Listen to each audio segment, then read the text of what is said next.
All right, hey guys, welcome back. So I'm reviving some old Alvisos from a few months back that I never got to. Just got a little busy, but I saved them because they're worth talking about. So here we are, we're picking up action. We're about halfway through the race. And just to summarize what's happened so far, there was an early breakaway I was a part of. It wasn't successful, but what it did is caused a lot of chaos in the field. You can see all these little gaps opening up. The wind was a factor today, and there's just chaos in general. So it's always a good time when you see these little gaps and people are tired, especially later in the race, to put in an attack. So here I go.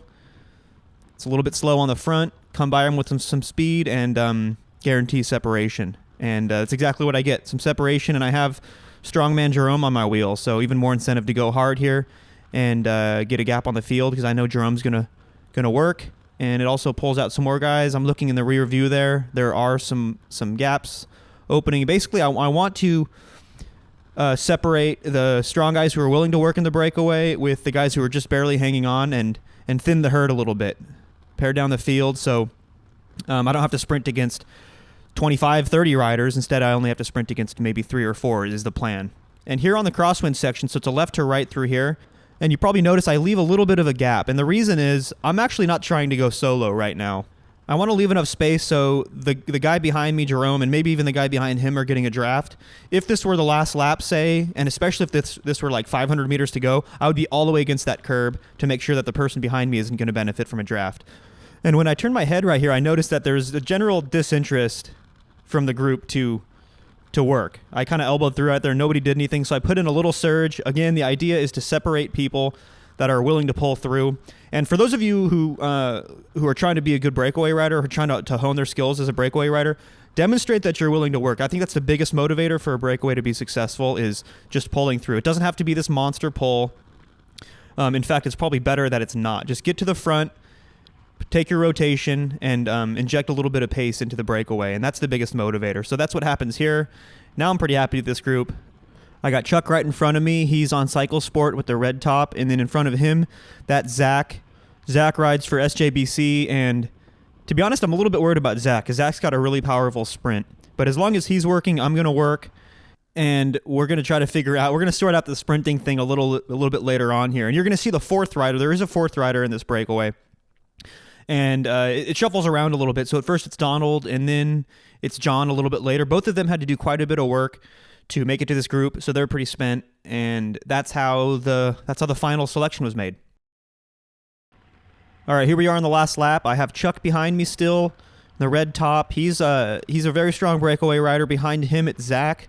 Zach is the guy I'm most worried about, assuming it comes down to a sprint with like 200, maybe 300 meters to go. And then who just pulled up the front is John. John, like I said before, did this enormous effort to bridge across, and as a result, I don't think John has a whole lot of energy left for the finish of this race. So we're on the last lap now, and you're seeing that I'm still taking a decent pull on the front here because A, I don't want to get caught from behind, and B, I want to make sure that these guys continue working too, because all things equal, I like my chances in the sprint here. And this is where the games begin. So you see Zach now is leaving a gap open. You can see in my rear cam, and he had a little smirk on his face. So he was trying to be cheeky there and skip a pull and force me to take an additional pull, but that's not going to happen on the last lap, especially now that I know how strong Zach is. So he's letting this little gap open up, kind of acting like he's tired, and I'll let that gap go. Like, what'll end up happening is if those two guys start opening a gap more than 3 or 4 seconds, then I just sprint across it, and it hurts me, but it hurts Zach just as much. So that's what would happen in this case. And Chuck is smart. So Chuck notices the gap and Chuck attacks. He's like, oh, I got a head start on those two guys, so I may as well just put in this dig. And like I said, my plan is to sprint across the gap, assuming that Zach lets it go, which he did. So now we have a big enough gap on the field to play these games, which is always so much fun in a race. And John is dropped, so unless we really slow down, it's going to come down to the 3 of us. John might be able to catch back on, depending on how this plays out. But it looks like Chuck is taking the front now. He probably should have been a little bit further to the right, although it's not that big of a deal on the last lap here, to prevent us from getting a draft, because now we're not even going very fast. We're only going 24 miles an hour. Basically just looking over our shoulder full time. And now it's really slowing down, 21.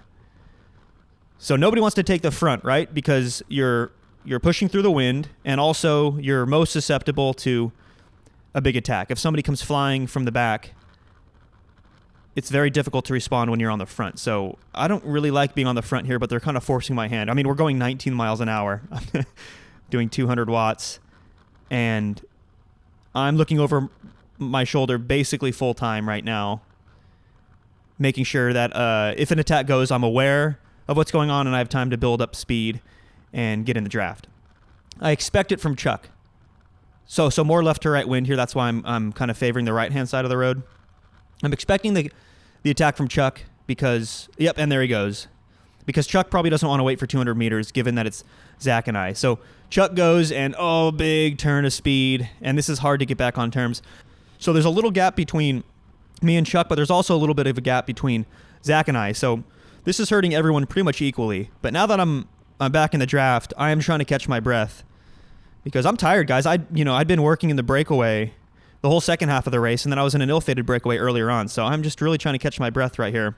And this is where it gets a little bit sketchy. So there's a car on course, and at the same time, Zach winds it up to go for a long one. And there's a little bit of bumping shoulders going on right there. And it was not intentional, but I'm just glad everyone stayed safe. But now he caught me by surprise. Now I just have to launch. And that was from like 350 meters. And I'm sitting down, smashing. There's a tailwind, so we're up to 39, 40 miles an hour already.